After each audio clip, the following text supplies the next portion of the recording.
กรรมฐานในเรื่องการบาลีการพ่อก่อนจากการเมืองอยากจะโจการมังกรธาใจก็ว่ากรรมฐานไทยก็ว่ากรรมฐานมารก็ว่ากรรมฐานหมดกรรมฐานมันว่าปีนี้ภาษากรรมเท่าที่ป่องที่หูมาหนึ่งกรรมหม่ำกรอที่ฐานติที่กรรมฐานนำกรรมหม่ำการตาที่ได้ฌานมากผลนั่นกรอที่เฮ็ดฐานะที่เป็นที่มันอยู่แล้วเนี่ยที่จะมาก็บ่เป็นที่เฮ็ดเอาในฌานมากผลเจ้าเนี่ยเรียกกรรมฐานนำชื่อว่ากรรมฐานนะกรรมฐานนั้นที่เฮ็ดเอาในฌานมากผลฌานนั้นเป็นโลกีมากผลนั้นเป็นโลกุตระในโลกีโลกุตระตระสองเปิงของว่ากรรมฐานกรรมฐานคำว่ากรรมฐานนี้มันหมายความว่าอย่างไรมาจากบาลีว่ากัมมังกโรติเอเตนาติกัมมฐานังซึ่งมีความหมายว่าการกระทำที่ทำให้ได้มาซึ่งฌานและมรรคผลนิพพานอันนี้เรียกว่ากรรมฐานกรรมฐานเนี่ยมีช่องกรรมฐานนะสามถกรรมฐานนั่นเด้อวิปัสสนากรรมฐานนั่นเด้อนี่สามถกรรมฐานนั่นเป็นกรรมฐานในฌานเนี่ยบ่ได้ฌานเนี่ยนี่แหละเป็นช้างน่ะเป็นผีเป็นช้างในหลู่ป้าเลยหลู่ป้าโค้งผงนั้นยาวนี่วิปัสสนากรรมฐานเนี่ยในช้างอะไรโลกุตระอะไรมากเลยผลมากเลยผลเนี่ยฮอดถึงกันก็เลยฮอดถึงกันนี่ปานกันเย็นนี่ในห้องวิปัสสนากรรมฐานนี่กรรมฐานนั้นมี2กรรมฐานนั้นมีอยู่2อย่างหนึ่งเรียกว่าสมถกรรมฐานอีกอย่างหนึ่งเรียกว่าวิปัสสนากรรมฐานอันสมถกรรมฐานนั้นได้แก่การเจริญสติเพื่อให้เกิดสมาธิเมื่อเกิดสมาธิแล้วได้ฌานขึ้นมาอันนั้นเป็นผลของสมถกรรมฐานส่วนอีกอันหนึ่งนั้นคือวิปัสสนาภาวนา หรือวิปัสสนากรรมฐานได้แก่การประพฤติปฏิบัติโดยการเจริญปัญญาแล้วก็ได้มาซึ่งมรรคผลนั่นเรียกว่าวิปัสสนากรรมฐานสมถกรรมฐานนั้นว่านั้นมันปรองว่าทางเนืองเนี่ยนี่ว่ารันนำสัมเมติที่สมถะเนี่ยนี่ว่ารันนำกามเนฉันด้านนี่วารณะเปียมด้านนี่วารณะที่หน้ามิทานี่วารณะอุเทจากุกุจานี่วารณะจิกิจฉานี่วารณะอวิชชานี่วารณะตราหกเปิงเงินนั้นตั้มเมตินี่เฮ็ดให้มันรับเย็นนอนรับไปอยู่เหยานี่ที่จะมาก็เปิดมันเฮ็ดเอาเฮานี่วารณะตราหลวงหกเปิงหกปานเปรตเย็นนอนรับเจ้งหนังในสมถะสิของสมถะถ้ามัทธาวันตาเฮ็ดให้นี่วารณะตราหกเปิงเปรตเย็นนอนรับเนี่ยตีนอนรับกว่ากาเฮนึงนาเนี่ยเตียวกึ่งเฉียงเขนี่กึ่งนึ่งกำผานั่น3ปูนหนึ่งนะ3ปูนหนึ่งตัวถึง80,000เหงกำผานั่นนี่มันเอานอนรับกว่ากันหน้าเนื้อนิวารณังสมะเตติเอเตนาติสมโท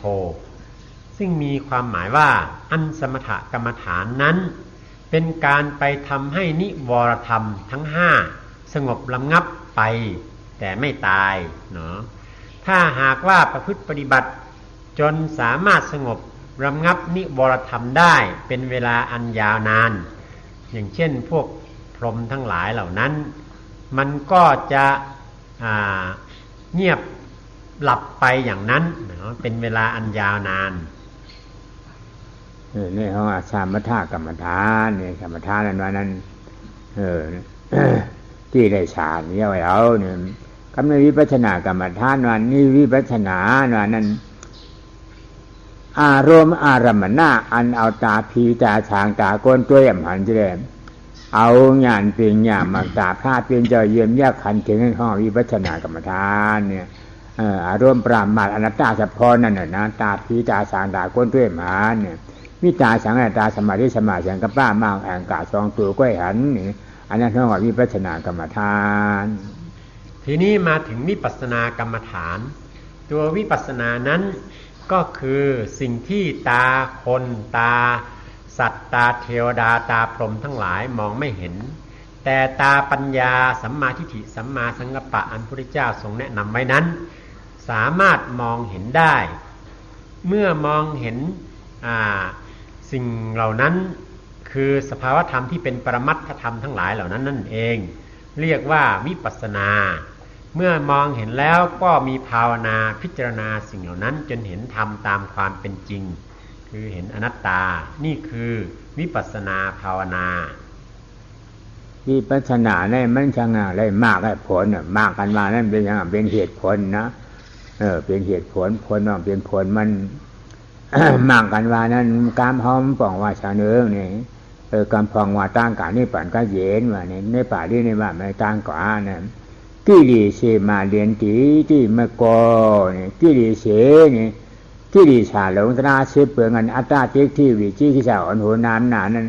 มาเรียนตีแจ๊บขาดปาดพุทธชุดมดยาวๆเนี่ยอีที่จะมาก็เปิดมันแจ๊บขาดปาดพุทธ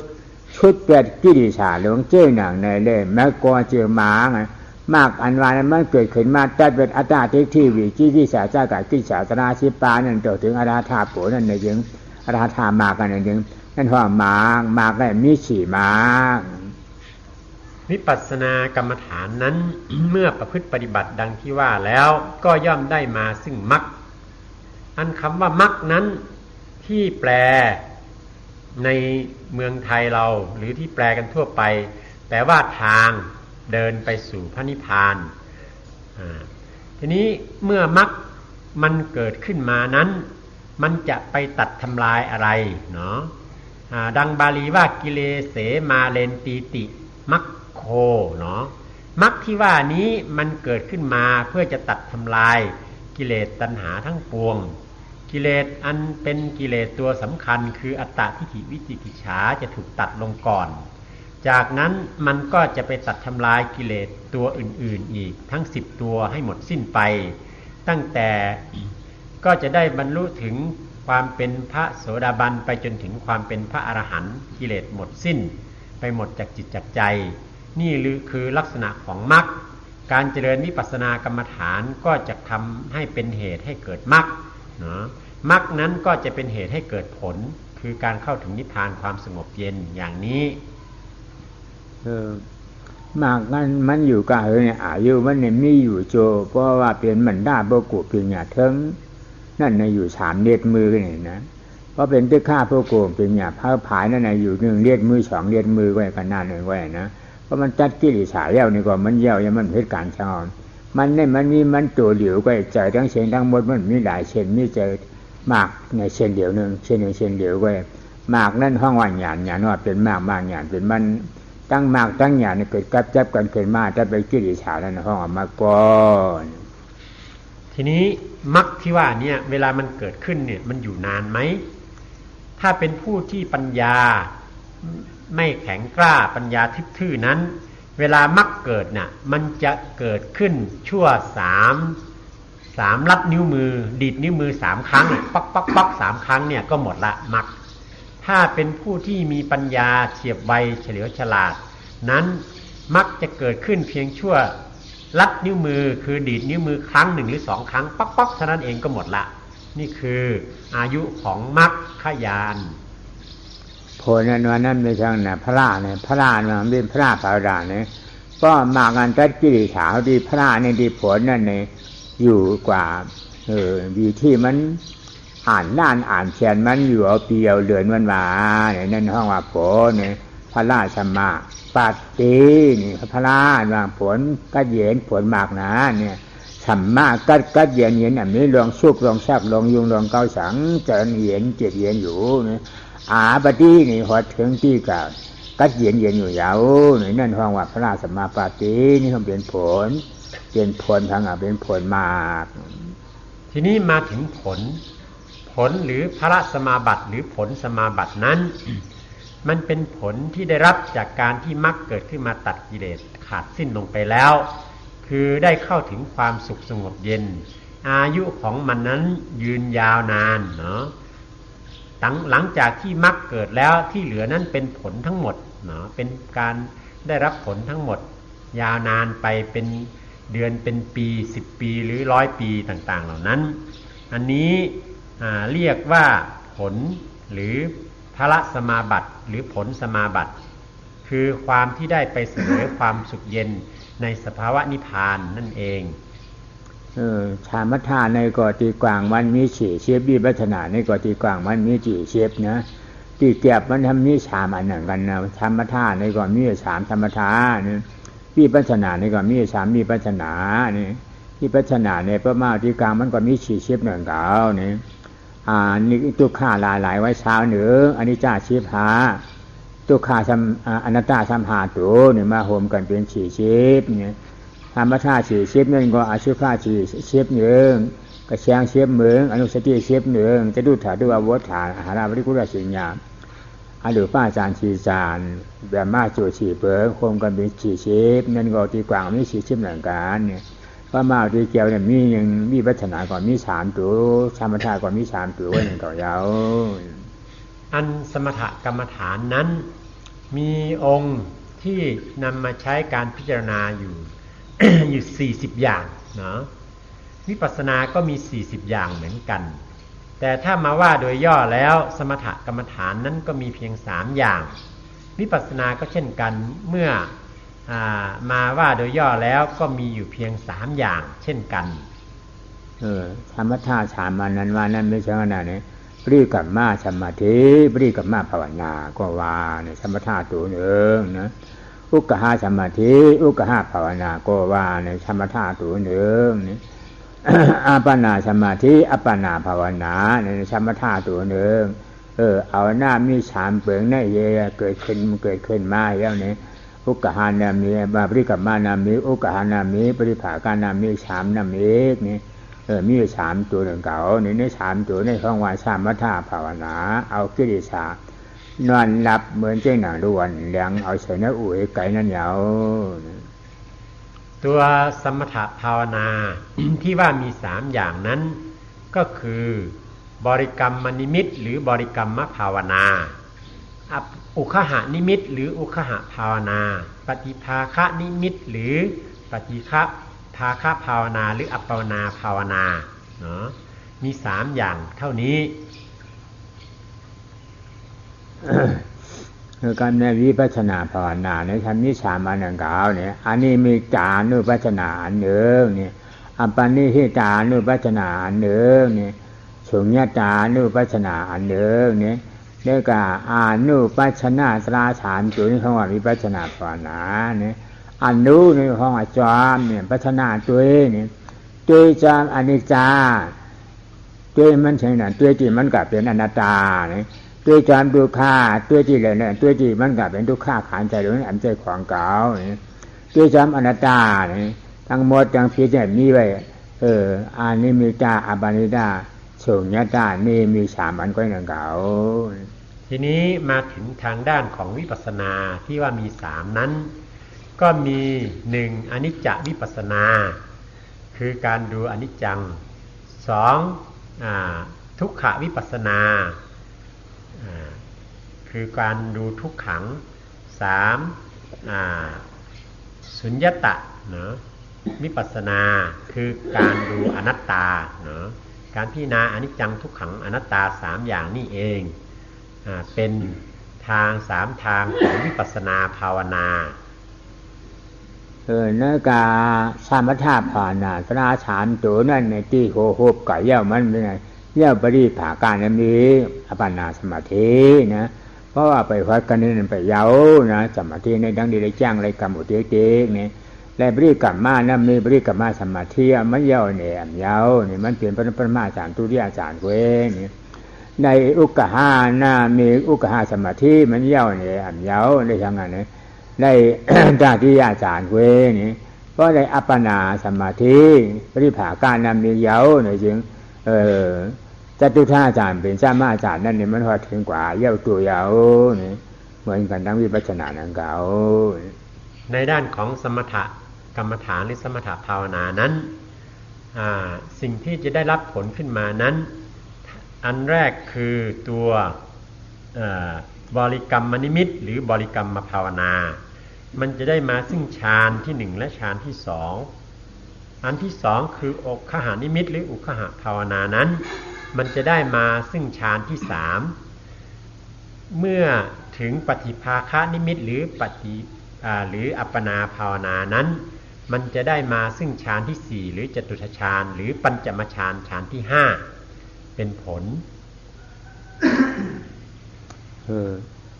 การในมีปัญหาเนี่ยตียามันก็เย้าเลยเย้าอนัตตาเนี่ยนะอันนี้จ้าอันนี้จ้าอันนี้มีจ้ามีปัญหานานงอตัวอยู่ตัวโจตัวเฮ็ดฉังวันหนาเนี่ยตัวอันเปลี่ยนรูป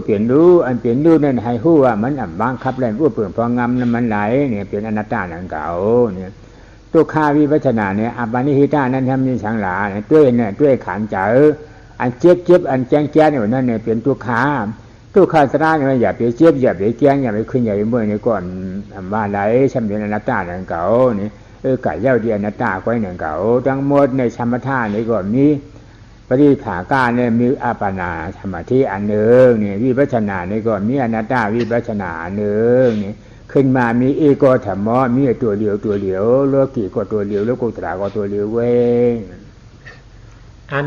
สมถภาวนานั้นมันจะไปแล้วรวมกันที่อัปปนาฌานหรืออัปปนาภาวนาในส่วนของวิปัสสนาภาวนานั้นเมื่อพิจารณาเห็นอนิจจังเห็นความเกิดขึ้นดับไปอยู่ตลอดเวลา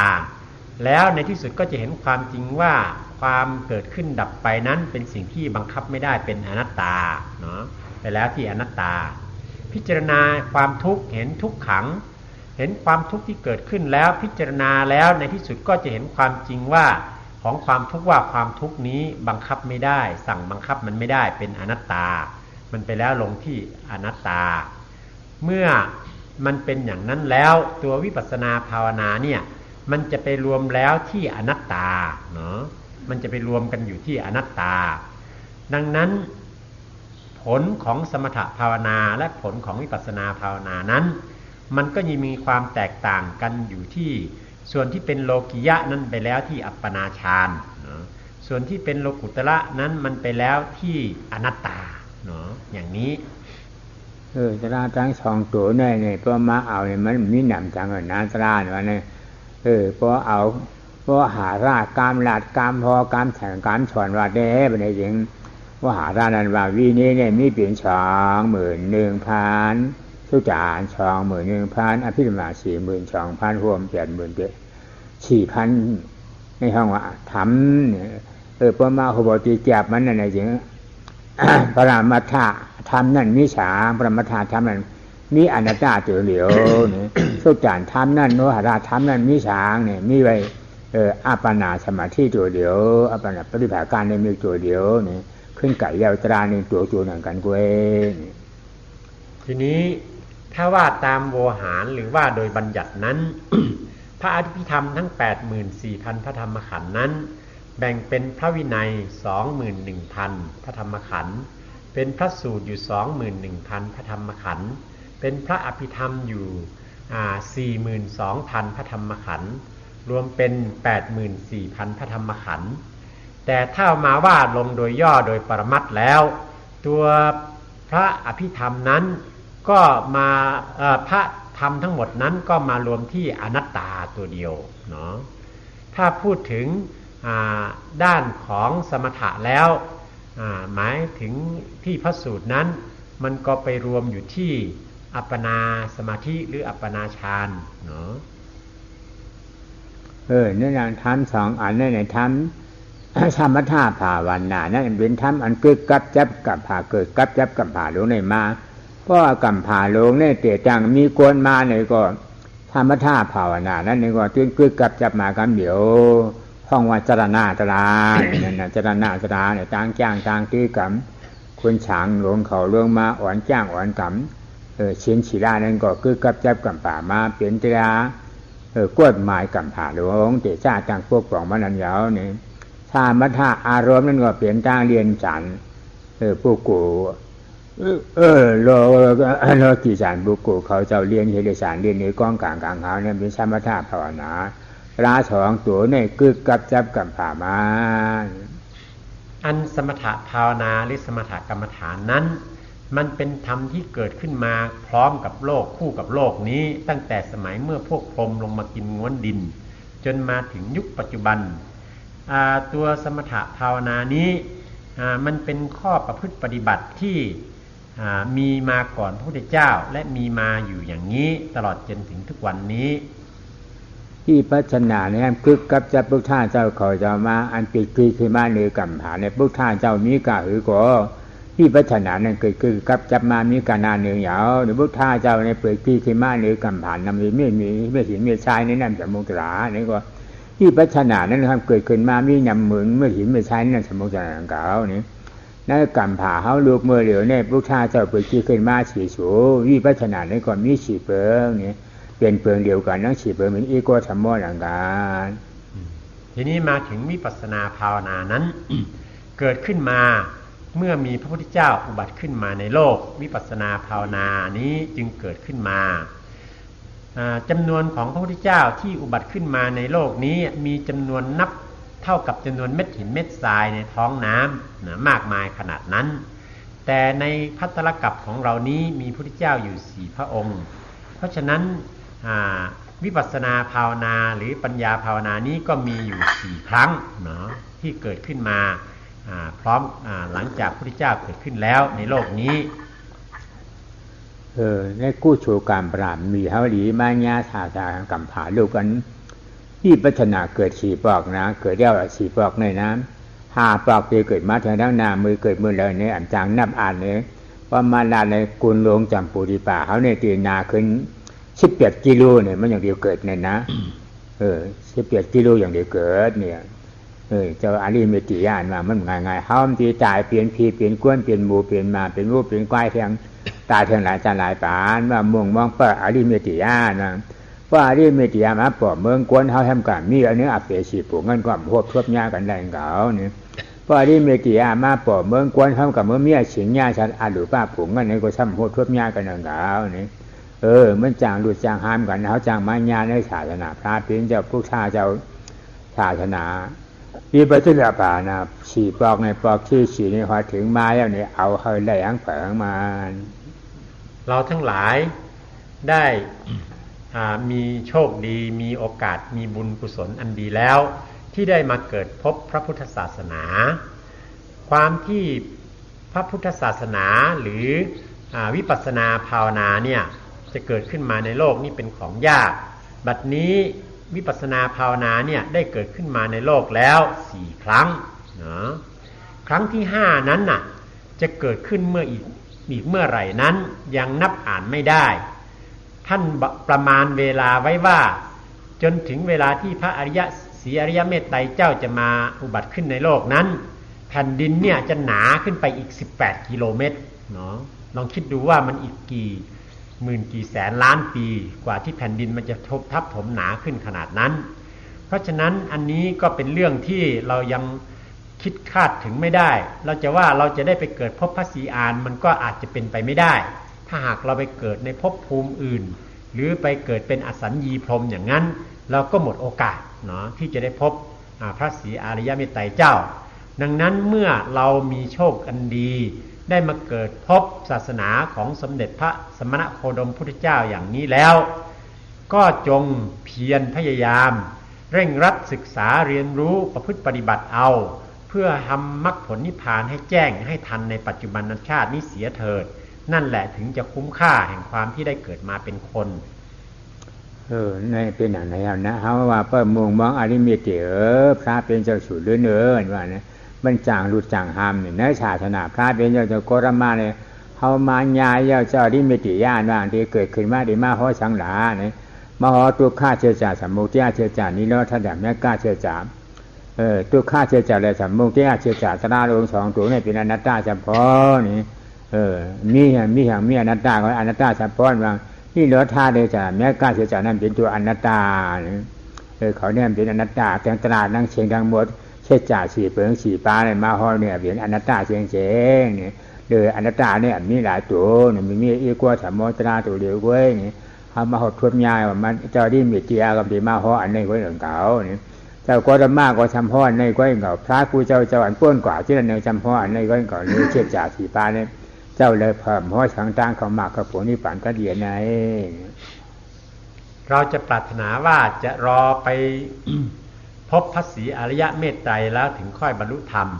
พระศรีอริยเมตไตรเจ้านั้นเมื่ออุบัติขึ้นมาในโลกพระองค์ก็จะมาแสดงธรรมอันเดียวกันนี่แหละคือมาแสดงเรื่องของอริยสัจสี่เรื่องของทุกข์เรื่องของสมุทัยเหตุเกิดทุกข์เรื่องของความดับทุกข์และวิธีดำเนินให้ถึงความดับทุกข์อย่างนี้แหละอย่างที่เราได้ฟังได้ยินขณะนี้แหละดังนั้นเราจะมัวเสียเวลาอยู่ทำไมเนาะในพุทธศาสนาของเราในขณะนี้ก็สอนเรื่องเดียวกันนี้แหละพระพุทธเจ้าทุกพระองค์ที่อุบัติขึ้นในโลกนี้ก็สอนเรื่องเดียวกันนี้แหละคือเรื่องของอริยสัจสี่นี่เองดังนั้นเมื่อเป็นอย่างนี้แล้ว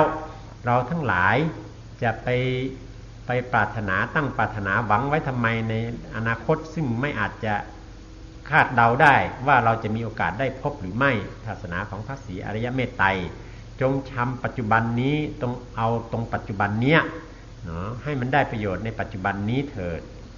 พุทธาเจ้าจังห้อไว้ว่าอานิจจาโตภิกขเวเนี่ยภาวิโตปะหุลิงกันโตอภิญญายะฉัมโมทายานิปานนายะฉัมวัจตินี่ภิกขเวดูเขาอย่าหานเขาทั้งเฉงอานิจจาโตที่อานิจจาเปลี่ยนรูปตราตัวนั้นนะเนี่ยภาวิโตเนี่ยวนนะวนเห็นนี่นะอ๋ออันเปลี่ยนรูปเนี่ยบางคำไรเมื่อเปิดพองำไหลนี่ให้วนจังไหนเป็นอนัตตาเนี่ยนะภาวิโตเนี่ยปะหุลิงกันโตปอกมันน้ำเนี่ย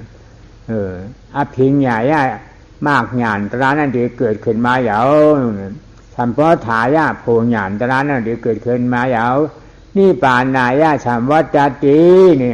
นี่ปานนั่นนะจึงอยู่ที่โพเสดที่ฮับป่วยตัวขามพระสัมมาปาเลยที่เกิดขึ้นมามีแต่ตายยาวๆพระพุทธองค์ได้ตรัสว่าอนิจจโตนะภาวิโตภาหุลิกโตอภิญญายะสัมโพธายะนิพพานายะสังวัตติเนาะซึ่งมีความหมายว่าที่สภาวะอนิจจังทุกขังอนัตตาทั้ง3ตัวนั่นแหละถ้าเราพิจารณาจนเห็นว่าอันความเกิดขึ้นดับไปเกิดขึ้นดับไปนี้ในที่สุดมันมีความจริงของมันอยู่ว่ามันบังคับไม่ได้มันเป็นของมันอยู่อย่างนี้เองเมื่อเห็นถึงความบังคับไม่ได้หรือเห็นถึงความเป็นอนัตตาของมันแล้ว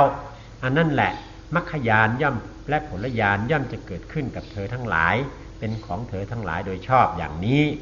อันนี้พุทธองค์ก็ได้ตรัสไว้ทุกขาโตภิกขเวภาวิโตเนี่ยปาหุลิงกันโตจำเลยนะ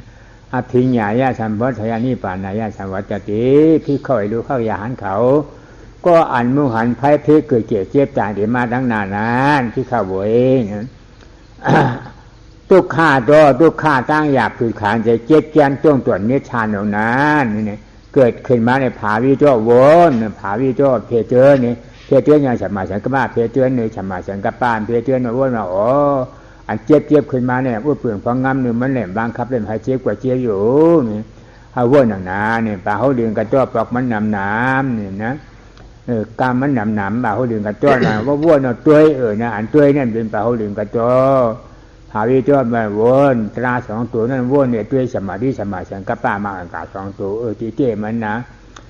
ฉัมโพธายะเนี่ยมากญาณนั้นได้เกิดขึ้นมาอย่างนี่ป่านไหนสัมวัจตินี่ป่านพระสัมมาปาลดีครับป่วยทุ่งขาม3จ้าใจเย็นเกียรติอยู่ยาวๆอีกอันหนึ่งนั้นพุทธองค์ก็ตรัสว่าทุกขโตอนุปัสสันโตภาวิโตภาหุลิกโตอภิญญายะสัมโพธายะนิพพานายะสังวัตติอันความทุกข์ทั้งหลายที่มันเกิดขึ้นมานั้นเธอจงเฝ้าตามดูตามพิจารณาเมื่อเธอทำอย่างนั้นแล้วทำให้มากเจริญให้มากในการเฝ้าดูเฝ้าพิจารณาสภาวะทุกข์ก็จะเห็นความจริงของความทุกข์นั้นว่ามันเป็นอนัตตาบังคับบัญชาไม่ได้เมื่อเธอเห็นอย่างนั้นแล้วอภิญญายะมรรคญาณย่อมจะเกิดขึ้นกับเธอสัมโพธายะผลญาณย่อมจะเกิดขึ้นกับเธอนิพพานายะสังวัตตินิพพานความสงบเย็นย่อมจะเกิดขึ้นกับเธอเป็นของเธอโดยชอบอย่างนี้เนี่ยอนัตตาโตภิกขเวเนี่ยภิกขดูเขาอย่าหานเขาภิกขเวก็อันมุหันไพ่เพเกิดเจ็บเจ็บตายทั้งเชิงทั้งหลงเขาเนี่ยนะอนัตตาโตที่อนัตตานะเนี่ยภาวิโตเนี่ยนะว้วนเลยนะภาวิโตมาว้วนมาอ๋ออันเจ็บขึ้นมาในอันใจของเขา อันเจ็บเนี่ยเจ็บเฉียบเจ็บรูปเป็นอันนี้จ้าเนี่ยอ่ำวางคับหนึ่งมันไหลอันขานเจ้าเนี่ยก็อ่ำบางคับหนึ่งมันไหลเป็นอนัตตานี่อันนี้จ้าเลยทุกข้าตราสองตัวนี่เป็นอนัตตาเนี่ยอันว่นหนังในนั้นห้องว่าผาวิจรนี่ป่าหูหลิงกับตัวช้ำเยี่ยมยากตัวเฉยที่มันเปลี่ยนในลูกกับเปลี่ยนในลูกกับเปลี่ยนเนี่ยเชี่ยงกับนั่นเตี่ยมบางคับไรนั่นในช้างผาวิจรป่าหูหลิงกับตัวช้ำเยี่ยมยากตัวเฉยที่อันมันขานจะเจ็บเฉียบลูกนั่นในช้างนี่นั่นห้องป่าหูหลิงกับตัวนี่เพราะเห็นเนี่ยอภิญญายาเลยมากตรานั่นได้เกิดขึ้นมาเนี่ยทำเพราะถายาปุญญาได้เกิดมานี่ป่านายานี่ป่านนั่นได้เกิดขึ้นมาสามวัฏจะที่เปลี่ยนปัญหาปาตาเจ้าเก่ายาวทีนี้มาถึงอีกอันหนึ่งอนัตตาโตภิกขเวดูก่อนภิกษุทั้งหลายคือดูก่อนเพอผู้เห็นภัยในทุกข์วัฏสงสารความเวียนว่ายตายเกิดทั้งหลายอนัตตาโตที่สภาวะอนัตตาสภาวะธรรมที่เกิดขึ้นเองเป็นเองนั้นอนุปัสสันโตเธอจงตามเฝ้าดูทาวิโตพหุลิกโตเฝ้าพิจารณาทำให้มากเจริญให้มากในการเฝ้าดูเฝ้าพิจารณาอย่างนั้นนะอภิญญายะเมื่อเธอทำอย่างนั้นแล้วมัคคญาณย่อมจะเกิดขึ้นกับเธอสัมโพธายะผลญาณย่อมจะเกิดขึ้นกับเธอนิพพานายะนิพพานย่อมจะเกิดขึ้นกับเธอสั่งวัตติชัดเจนต่อหน้าเธอนั้นไม่เปลี่ยนแปลงอีกต่อไปอย่างนี้อันนี้เมื่อมาว่ารวมแล้วทั้งอนิจจังทั้งทุกขังมันก็มารวมที่อนัตตาถ้าเราเพียรเฝ้าตามดูตามรู้ตามพิจารณาไม่ช้าไม่นานเมื่อเห็นอนัตตาชัดเจนแล้วมรรคญาณผลญาณย่อมจะเกิดขึ้นและเข้าถึงนิพพานแต่ได้หาอนัตตาเนี่ยที่ได้หาเฮ็ดจังหนังหนึ่งหลาเนี่ยพาเป็นจะว่าทัตติยาวิยะอมทเนี่ยตัณหามาโนว่ามัทธเกนี่นะพาเป็นจะว่านะชักกายทิฏฐิไปยติ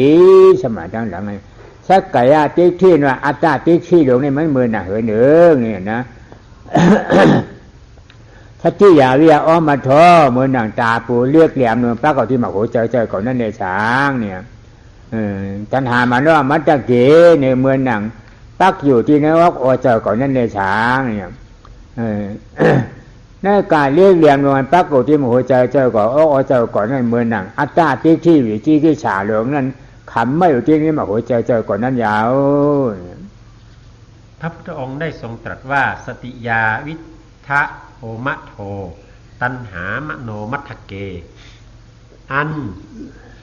กิเลสตัณหาอัตตาทั้งหลายนั้นมันเปรียบเหมือนอย่างเหล็กแหลมที่ทิ่มแทงคาไว้ที่สมองและหัวใจของเธอทั้งหลายเรียกแหลมดวงอันจบปรากฏที่มาโคเจ้าเก่าเลยอันจบปรากฏที่เจ้าก่อนนั้นผู้ว่ามันเป็นเรียกแหลมจบปรากฏมันจึงที่ได้ให้หือหลาเนี่ยที่ได้กินยาเจ็บปวดมันแหน่ในจียาในกว่ามือตะคุยาไปเชียงไปมดเจ็บมันปวดมันหายอยู่เนี่ยนะถ้าไม่เอายาตาเนี่ยในมือตายานั่นมือตะคุยาอันตานั่นไปเชียงไปมดนั่นก็เจ็บเจียนมันนั่นก็หายอยู่เนี่ยเพราะว่าพุงอนุผ่านตะคุยาอันเจียนตานั่นหายเอาเนี่ยเจ็บมันนั่นขึ้นเจ็บมือเก่ามากขึ้นกุ้ยหนังเก่าทีนี้เมื่อเธอทั้งหลายรู้ตัวว่ามีเหล็กแหลมปักอยู่ที่หัวใจปักอยู่ที่สมองอย่างนั้นเธอจักพึงทำอย่างไรเธอจะเอายามากินมาทาเพื่อมันหายความเจ็บปวดบรรเทาความเจ็บปวดไปอย่างนั้นหรือถ้าหากว่าฤทธิ์ของยานั้นหมดไปแล้วความเจ็บปวดนั้นก็ยังจะกลับคืนมาให้เธอได้รับอีกเพราะฉะนั้นจักทำอย่างไรเล่างานที่พึงควรกระทำก็คือต้องถอนเอาเหล็กแหลมอันที่มันปักไว้ที่หัวใจและสมองนั้นออกเสียให้ได้นั่นแหละเป็นงานเพราะว่าเรียกนั่นมาถอนออกไรบ้านไหนใครถือเฮ็ดดาเนี่ยเมื่อน่ะอัตตาที่วิจิที่ฉานั่นเพราะปวดปล่อยวางเป็นมันไหลนี่เขาจ้างอันไหลนี่เขาเฮ็ดจ้างกำเชนฉีดา5 เชน8 เชน10 เชนมันกึ้มถันแล้วเสียเอาเหมือนนักเอายาตากุยเนี่ยยาหารเจ้าเขาให้การทู่ต่าง13เนี่ยกวดปลาบาดเขาหอยเขาห้องอยู่จอมหย่อมจอมยืมในเถื่อนเนื้อคือนั่นก็เป็นหนังคือเนี่ยมือหนังกินยาเจี๊ยบเป็นกุยเนี่ย การไม่ช้ำนางชามาธาด้วยอาณาปนานุชติมรณานุชติจ้ากะอนุชติตนาชีปาสมถาสราหลงฉีเชียบนั่นก็มือหนังเขากินยาเก็บปวดนั่นก็เนี่ยเพราะว่าอาหงบุงตะคุยาเก็บปวดนั่นเชียงเหยาบนไหนที่เด็กขึ้นเจี๊ยบขึ้นเหมือนเก่าอยู่ทีนี้เมื่อมันมีเหล็กแหลมปักคาอยู่ที่สมองและที่หัวใจอย่างนั้นทำอย่างไรที่จะเอามันออกได้ถ้าเราประพฤติศีลเนาะอันการประพฤติศีลนั้นก็เปรียบเหมือนกับการเอายามาทาที่รอยเจ็บรอยแผลอันนั้นเมื่อขณะที่ฤทธิ์ยามันยังแสดงอยู่ความเจ็บความปวดอันนั้นมันก็ดูเหมือนว่ามันเบาไปหายไปแต่หมดฤทธิ์ยาเมื่อจะเก็บคืนมาอีกถ้าหากจะเอาสมาธินะประพฤติสมาธินั้นมันก็เหมือนกับการกินยารับประทานยาแก้ปวดเข้าไปเนาะเมื่อกินยาแก้ปวดเข้าไปแล้วฤทธิ์ยามันออกฤทธิ์มันก็รู้สึกไม่เจ็บไม่ปวดเหมือนมันหายไปอย่างนั้นแต่ในที่สุดเมื่อหมดฤทธิ์ยามันก็จะเจ็บปวดขึ้นมาอีกอันนี้คือลักษณะของการเอาศีลสมาธิมานำหน้ามันเป็นการเพียงบรรเทาความเจ็บปวดเท่านั้นแต่มันยังไม่สามารถถอนเอาเหตุแห่งความทุกข์ความเจ็บนี้ออกได้เมื่ออานุผ่านแล้วโคยาไปมดนั่นเป็นหือดาเนี่ยจ้างกรรมเข็นฉี่ได้อะมือเปลี่ยนผีมือพยายามเปลี่ยนฉี่ผีอยู่นั่นเนี่ยเจี๊ยบมันเนิ่มเนียวนะเพราะว่าผีนั่นเชียงเหยาบนเนี่ยอนุผ่านแล้วโคอันนี้ถามจามจ้าเมืองผีนั่นน่ะเมียวเนี่ยได้ขึ้นมาเกิดเมืองก้นหนึ่งอะไรจะได้สามพิจารสุริเกียรนั่นในทางนี้เจี๊ยบมันนั่นขึ้นเหมือนเก่าขึ้นเนี่ยจ้าไม่เหมือนนั่นยาตาเนี่ยยาเกียรนั่นใช่เหมือนนี่หือดาเนี่ยเหมือนอย่างอาจ้างกรรมชามาท่าหลงฉี่ชีวิตเลยจากอภิญญาณเที่ยวเมื่อเปลี่ยนในเมืองฉางหลูป้าอลูป้าเนี่ยตามในเหมือนหนึ่งติวินาญาชีเขาอะไรญาชีตก้ายาชีเขานั่นเนี่ยเขาวิยาตาก็อย่างนั้นนะเมื่อเปลี่ยนในเมืองฉางหวยครับโผอาชิญญาชาติอายุเขาได้อยู่5 ปากกำผาเพราะพ้น5 ปากกำผาแล้วแล้ววันนึงที่ได้เจี๊ยบเจียนมันเดี๋ยวขึ้นเกิดขึ้นมาขึ้นเจี๊ยบขึ้นเจียนอยู่อันที่ว่ามานี้ถ้าเทียบเป็นอุปมาแล้วอุปมานั้นเมื่อเวลาที่เจ็บปวดขึ้นมาเพราะพิษแห่งเหล็กแหลมที่ทิ่มแทงหัวใจและสมองนั้นได้เพียรพยายามทายาก็เหมือนอย่างคนที่ไปรักษาศีลเนาะไปประพฤติศีลรักษาศีลผลที่จะได้รับก็คือได้ไปเกิดเป็นเทวดาความตอนที่ได้ไปเกิดเป็นเทวดานั้นเหมือนฤทธิ์ยามันออกฤทธิ์อยู่เนาะเมื่อยามันออกฤทธิ์อยู่อย่างนั้นความทุกข์ต่างๆก็จะเงียบหายไปไม่มีความเจ็บความปวดแต่เมื่อหมดฤทธิ์ยาก็เหมือนหมดบุญจากความเป็นเทวดาก็ยังจะต้องมากลับมาเจ็บมาปวดอีกอย่างนี้อันนี้เป็นเรื่องศีลทีนี้บางคนบางท่านที่ประพฤติสมถะหรือสมาธิเมื่อขณะที่ได้สมาธิได้ผลแห่งสมาธิแล้วอย่างท่านอาราธบทอุทกดาบทอย่างนี้ท่านได้ไปเกิดเป็นพรหมตลอดระยะอายุแห่งความเป็นพรหมนั้นท่านไม่ได้เจ็บไม่ได้ปวดไม่ได้ทุกข์อีกมันทุกข์มันถูกกลบไปเหมือนกับเรากินยาแก้ปวดแล้วมันออกฤทธิ์นะพอหมดฤทธิ์ยาก็เหมือนหมดบุญจากความเป็นพรหมก็จะต้องกลับมาเจ็บมาปวดอีกฉันนี้จากที่ให้เจ็บอันมีอยู่ในออกเจ้าเก่าอันมีอยู่ในหมอโคเจ้าก่อนเพราะหาดานั่นที่ได้หือนี่พระเปลี่ยนเจ้าว่าหาหันจันเปียดกัดเย็นนี่นะเพราะหาก็หันเพราะหันแล้วก็จันเปียดเพราะจันเปียดแล้วก็กัดเย็นเนี่ยหาเนี่ยเป็นยังไงเนี่ยหาสมาสังกป้าหาที่ได้อ๋ออนัตตาอันเจ็บขึ้นมาเนี่ยอนัตตาใจของเขาหลวงวางอัตตานะอันเจ็บขึ้นมาอันไม่ขึ้นมาก็ขึ้นมาในอนัตตาเฉพาะใจของเขาไม่ก็หือไม่แล้วเจ็บก็หือเจ็บเยอะใจของเขานี่วางเป็นอัตตาที่จึงนี่หานี่หันในสมาธิที่เกิดขึ้นมาหันใจอนัตตาสภาวะเป็นหือไว้อ๋อมีเก่ามีเมื่อมีชื่อมีเสียงมีใจ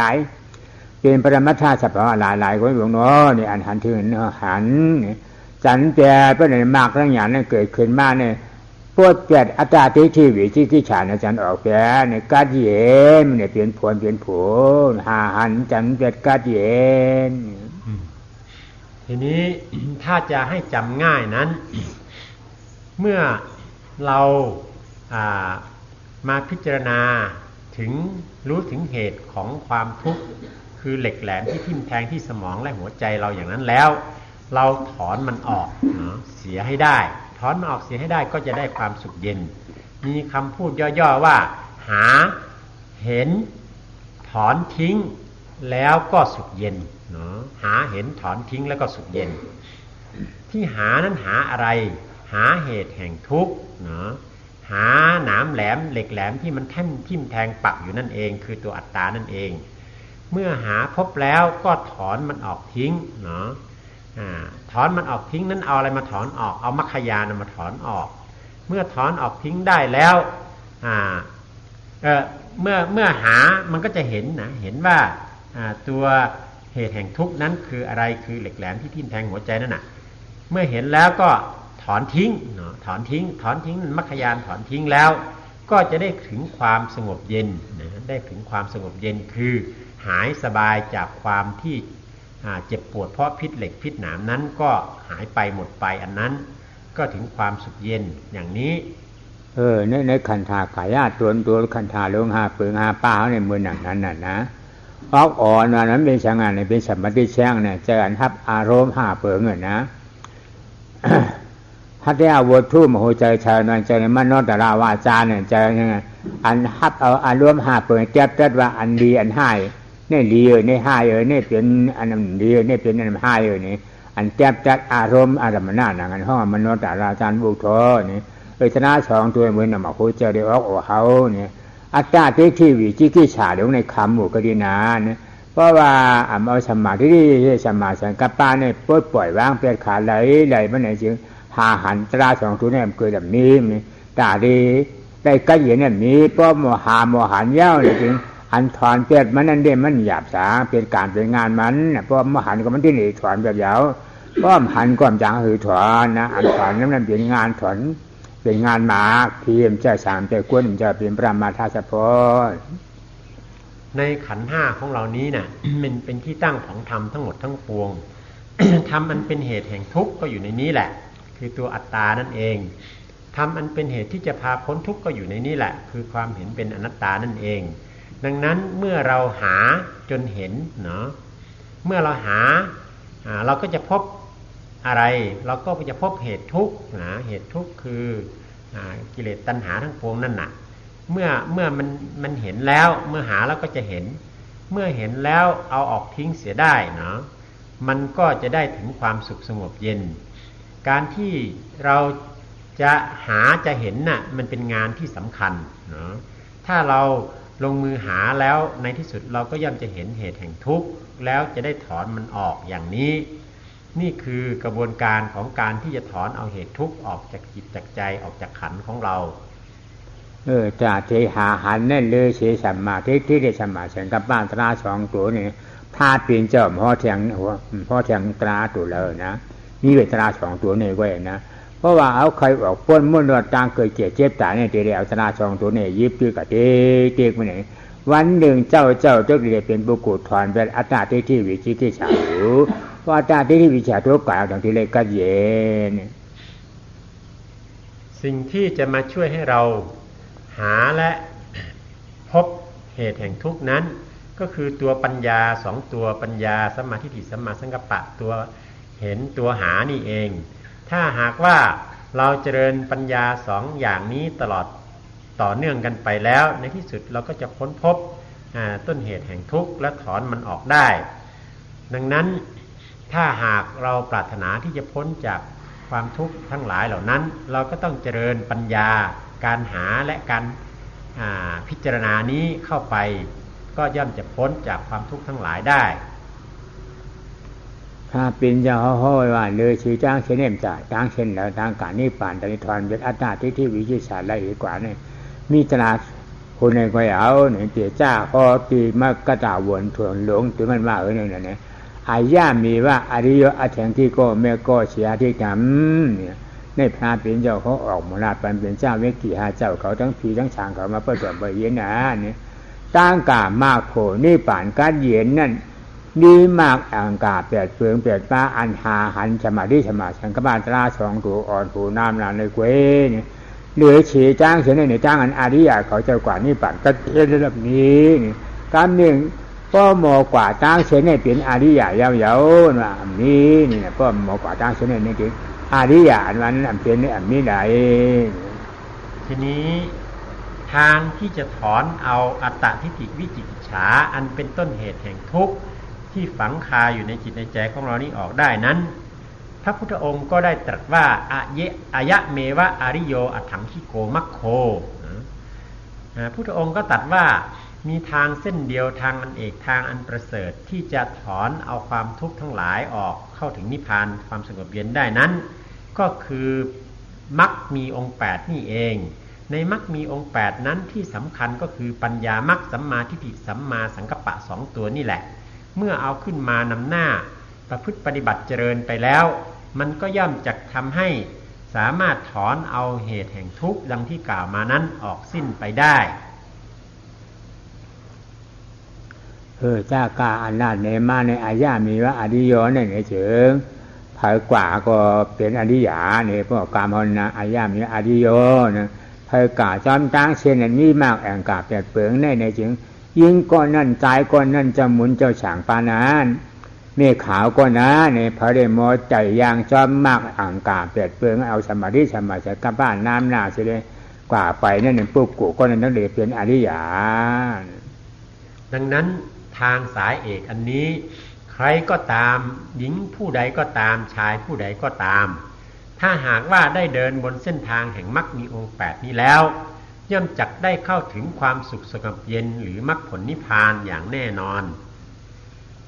เพราะว่าอัมโมกะตั้งมากอังกาแปดเปลืองแปดป้านาดาเป็นอริยะเนี่ยมีไหนเนี่ยเพราะมันเป็นอริยะเป็นช่างเป็นปุถุชาเนี่ยปุถุชานั้นว่านั้นเป็นช่างนะปุถุชานิกิริติปวัตติติปุถุชาโนองค์มัตตโกเนี่ยปุถุชานิปุถุชาน้อยกิริเสกิริฉาจลานั่นปวัตตินี่หาบหามเตียงปื้อป้าเอาเฉลนี่นะปกติปั่นไหว้พายเดียวเยาเนี่ยอีที่ก็เปิดมันหาบหามเอากิริฉาเฉลปั่นไหว้พายเดียวเช่นนั้นเลยผู้รู้จักผู้รู้จักองค์มัตตโกเป็นผู้กูอันหย่องอันมาทีนี้ ถ้าหากว่าเราไม่รู้ถึง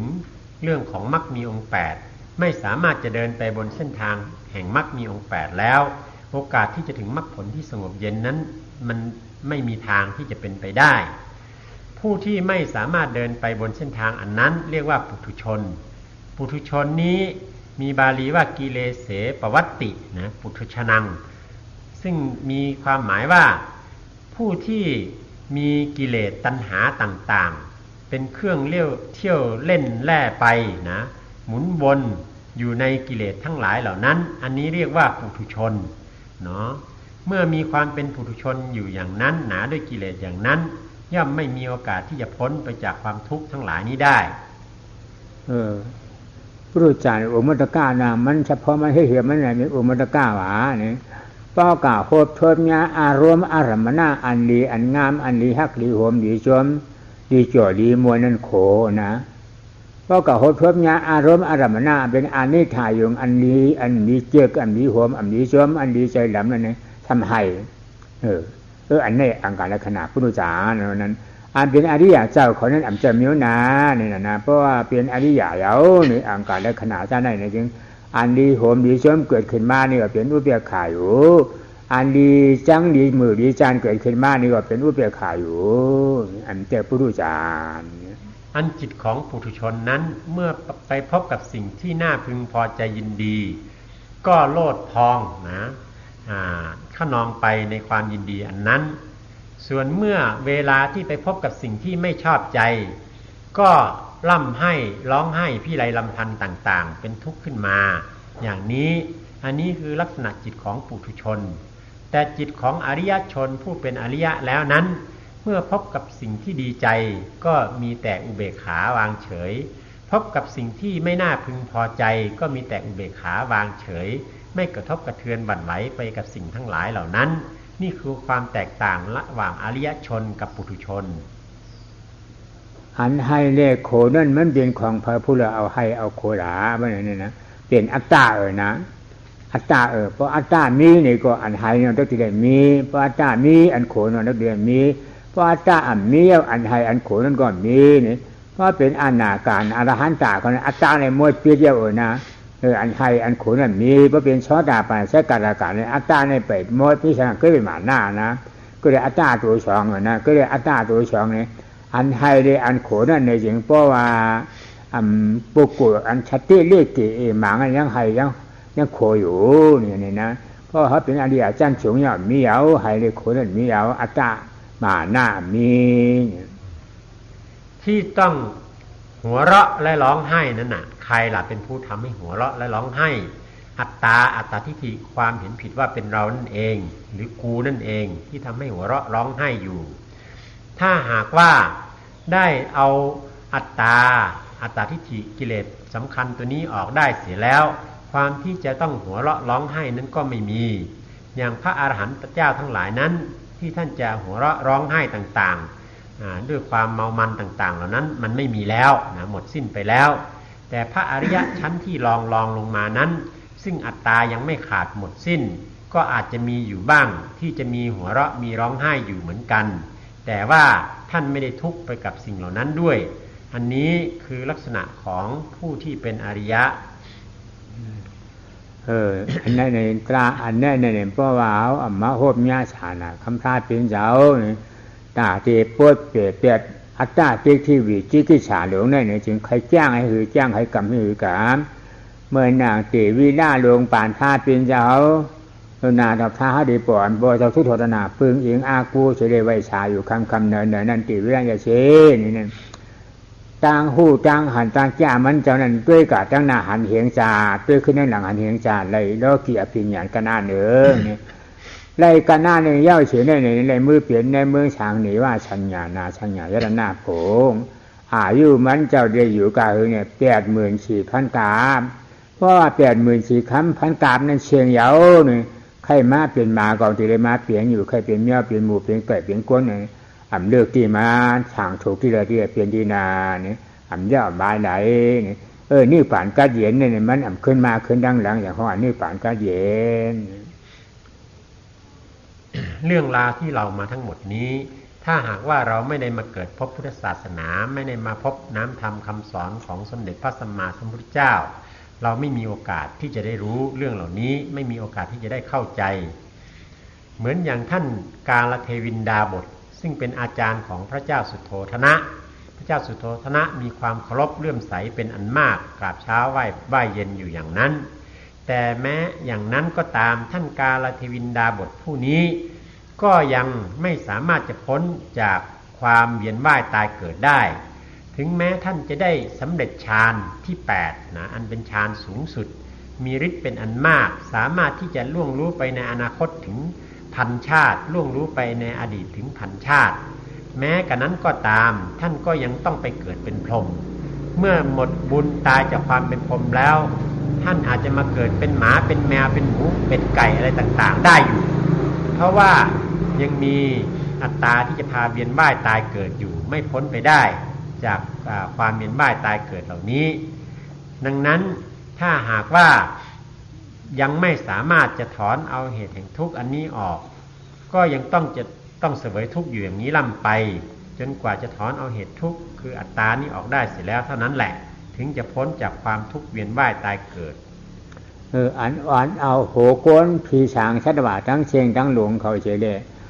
ปั่นวายพายเล่เตะเปลี่ยนอยู่ต้นไรกามาพุงหรือบ้าพุงอดูบ้าพุงแล้วก้าหลงทั้ง3 ปีเนี่ยกามาเนี่ยมีชีวิตผู้มีหรือบ้าแล้วก้าเนี่ยก็มีกาด่ามันมีชีวิตผู้มีหนึ่งกาอดูบ้าแล้วก้าให้มีชีผู้มีโฮมกันแล้วก้าผู้มีแล้วมีชาว6ผู้มีนี่ชุกชาว่าชา5ผู้นั้นอันใจแล้วก้าผู้มีเป็นโลกุตระผู้มีนี่อันปาโลกานี่อย่างปาโลกาล่ะเนี่ยมันออกป้นโลกาเอาเขาทีละมือเอานี่ป่านทีนั้นอันนี้ในโลกาผู้มีชาว6ผู้มีเนี่ยเป็นเผ่าพลงอ่อนโหน้ำหน้าเสวกาเปลี่ยนในเชียงรายนี่อัตตาติทีเดวิจิกิสาอัตตาว่าเก่านั่นวิจิกิสาซ้ำยืมมาเป็นเก่าชนะ2 ตัวในเฉลี่ยเอาขึ้นกาเตเปลี่ยนอยู่ที่ในโลกาผู้มีตายเกิดป่าเหี่ยวตี้ป่าเข็มป้อมมีไหนอันความที่จะต้องมาเวียนว่ายตายเกิดอยู่ในภพภูมิต่างๆไม่รู้จบไม่รู้สิ้น ในภพภูมิที่เป็นกามภพกามภูมิ11ชั้นนะในอบาย4เทวดา6มนุษย์1เนี่ยรวมเป็น11ชั้นกับความเวียนว่ายตายเกิดอยู่ในภพภูมิแห่งพรหมอันเป็นรูปประพรหม11ชั้นอรูปประพรหม4ชั้นนะรวมเป็น15ชั้นนี้ก็ดีอะไรเป็นเหตุพาให้ไปเป็นอย่างนั้นอัตตทิฏฐิวิจิกิจฉาความเห็นผิดว่าเป็นเราเป็นตัวเป็นตนความเชื่อผิดคิดผิดว่าเป็นเราเป็นตัวเป็นตนนี่เองเป็นต้นเหตุที่พาให้ต้องเวียนว่ายตายเกิดอยู่อย่างนี้ไม่รู้จบไม่รู้สิ้นทำอย่างไรถึงจะถอนเอาต้นเหตุแห่งความเวียนว่ายตายเกิดนี้ออกเสียได้นั่นแหละเป็นสิ่งที่เราทั้งหลายพึงพิจารณาให้ดีวิจิกิจฉานะปองใจดีๆนะสงสัยเนี่ยการไทยว่าสงสัยเนี่ยมันสงสัยให้จึงคือล่ะเนี่ยอันเป็นอนัตตานั่นมันก็สงสัยว่ามันเป็นอัตตานะอันเป็นปุกท่านั้นมันถึงว่าสงสัยว่าอันจะปุกท่านะอันเป็นธรรมะธรรมเจ้านั้นมันก็สงสัยกะวนพิดว่าอันจะธรรมเจ้าเนี่ยอันเป็นโฉมปรมัตถะเสียงขาเจ้านั้นมันเป็นเสียงขาเจ้ามันธรรมะอันจะเสียงขาเจ้าเนี่ยอันกะสงสัยอันกะวนพิดเป็นมิจฉาเสียงกะป้าที่เจมันนะขาสงสัยวนพิดเจ้งหนังนั้นน่ะเป็นวิจิกิจฉาอันวิจิกิจฉาความลังเลสงสัยนั้นมันเป็นอย่างไรมันไปสงสัยว่าที่มันเป็นอนัตตาบังคับไม่ได้เนี่ยมันสงสัยว่ามันเป็นอัตตามันเป็นของเราเป็นตัวเป็นตนมันไปสงสัยในพุทธะความเป็นผู้รู้ผู้ตื่นผู้เบิกบานว่ามันไม่ใช่พุทธะมันไปสงสัยในธรรมะธรรมะคือความจริงคือความเป็นอนัตตานั้นน่ะมันสงสัยว่ามันไม่ใช่ธรรมมันสงสัยในพระสงฆ์นะสงสัยในพระสงฆ์ทั้งหลายอย่างนี้อันนี้คือวิจิกิจฉาความลังเลสงสัยถ้าจะพูดไปมันคือตัวมิจฉาสังกัปปะคือความคิดผิดดำริผิดนั่นเองเมื่อมันมีความสงสัยอย่างนี้แล้วมันก็ย่อมไม่สามารถจะพาตนเองให้พ้นเนาะมันไม่ดิ้นรนที่จะพ้นนะเพราะมันยังสงสัยอยู่อย่างนั้นมันก็เลยเมามัวอยู่ในความคิดความหลงอยู่อย่างนั้นหรือที่กิจฉาว่าเมื่อการไทยใหญ่เขาว่าอาขากีพองเนี่ยอาขากีพองก็คือในทั้งชายก่อนกว่าทั้งขาก่อนกล่าวนะคำอยู่ครึ่งกลางไม่นั่นห้องวิจิกิจฉาเนี่ยพวกท่าก็อ่ำใจธรรมะก็ตีหยุ่มพวกท่าในก็ซ้ำอ่ำหยุ่มเตี้ยหยุ่มเนื้อซ้ำหยุ่มขึ้นจ้องร้องบอกอยู่นี่ตีหยุ่มธรรมะในซ้ำอ่ำหยุ่มเตี้ยว่าหยุ่มเนี่ยก็ซ้ำขึ้นจ้องร้องอ่ำหยุ่มเนื้อขึ้นจ้องร้องบอกอยู่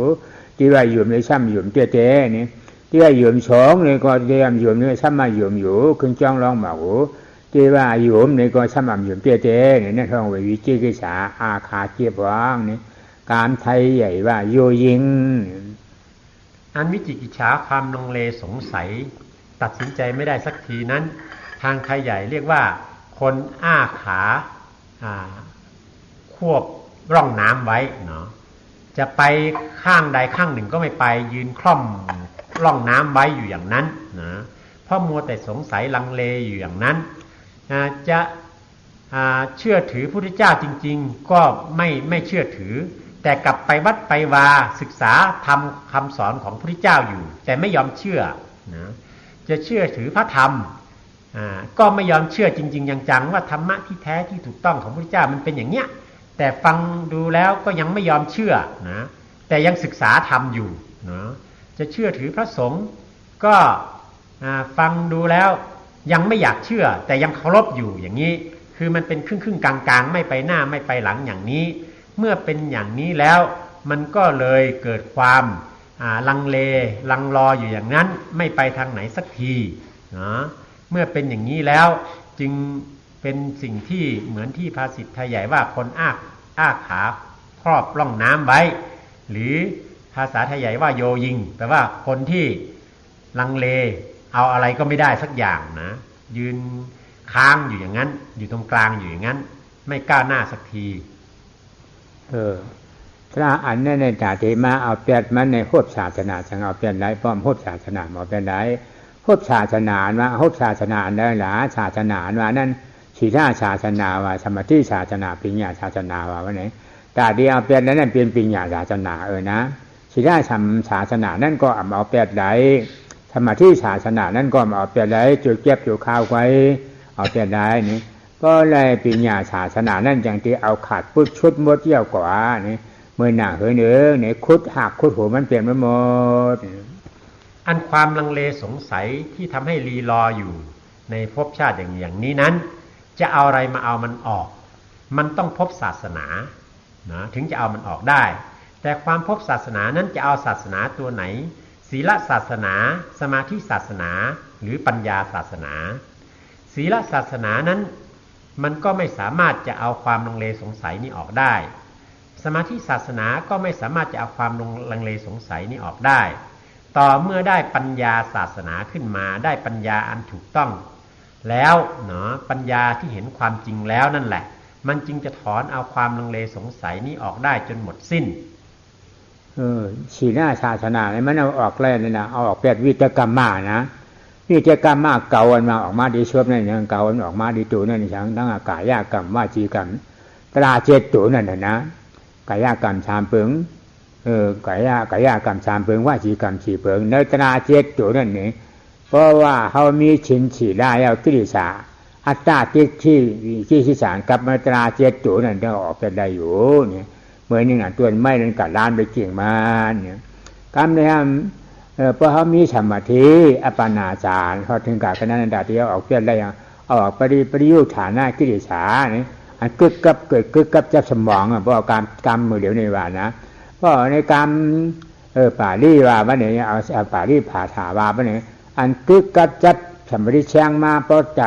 าใส่เกิดก่อนมันเกิดเพราะหูคุ้นหลังใจคุ้นหลังเกิดก่อนมันเกิดใจลิ้นเกิดก่อนมันเกิดใจตัวเกิดก่อนมันเกิดใจหูเกิดก่อนมันเกิดเนื้อกวานเนื้อตัวล่าหาหัวอันกึกกับจับเกิดขึ้นมานั้นอัตตาตัวที่วิจิตรที่สาลงกันนี่นั่นนี่เอาสมาธิเหตุแต่เนี่ยพอเกิดมาตั้งตาเรารับเลือดเมื่อเกิดมาตั้งหัวหูไปเลยมาใส่ใจใส่คอนั่นนะนั่นสมาธิแต่เนี่ยเมื่อหนังเขาแจ็บตัวเงาไม่นั่นนะแจ็บตัวมันเนี่ยคำได้ทำปัญญาศาสนาคำพาเป็นเจ้าเนี่ยเหมือนหนึ่งหือหนึ่งดาเนี่ยอนุจยากิริสาเนี่ยกิริสาหลวงไอ้กึกกัดจับจำมามนุษย์แต่ลาวาจานหลวงเขานั่นเจียมมือเปลี่ยนหมูเปลี่ยนมาเปลี่ยนไก่เปลี่ยนวัวเปลี่ยนควายเปลี่ยนผีเปลี่ยนช้างลงมาตัวถึงยามเดี๋ยวนี้จับจำมากุจาได้เองปริยุทธาอนุจยากิริสาสนาอยู่นั่นเองเอาปัญญาศาสนาคำพาเป็นเจ้าเขาสมาธิใช้กับบ้ามากแองกาซองตัวส่งกันมากอย่างนี้ก็แจ็บเดียวเนี่ยอย่างเดียวเชียงยืนมืดกว่าเนี่ยแต่เดี๋ยวแจ็บฉาดกิริสานะมีมา3 อันเนี่ยในแต่เดี๋ยวแจ็บเป็นหักโหกิริสานั่นเปิ้นญาศาสนาอะไรญาศาสนาอย่างที่ไรแจ็บเปียดต้วนเปียดตัวเปียดกิ่งเป็นลำถ่ายกิริสานั่นเองกูจาในพวกเพื่อนญามาอยู่ทีนี้ในความที่จะเอากิเลสตัณหาต่างๆที่มันติดอยู่กับกายกับใจออกทิ้งได้นั้น